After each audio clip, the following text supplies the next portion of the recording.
పాండవులును కుంతి పండియుండగా లక్క ఇంటికి నిప్పునంటించునాడు.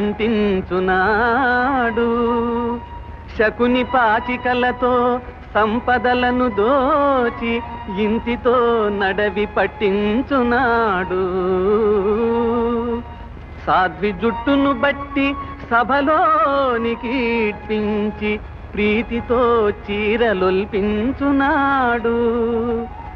అడవినున్నను వీరి నుడికిల్చి పీడింప ఘోషయాత్రకు పూనుకొన్ననాడు.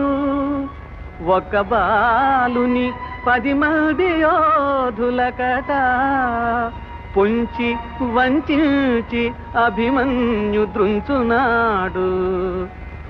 నాడు లేనట్టి ధర్మ చింతనము నేడు కానవచ్చనే యుద్ధరంగాన కర్ణ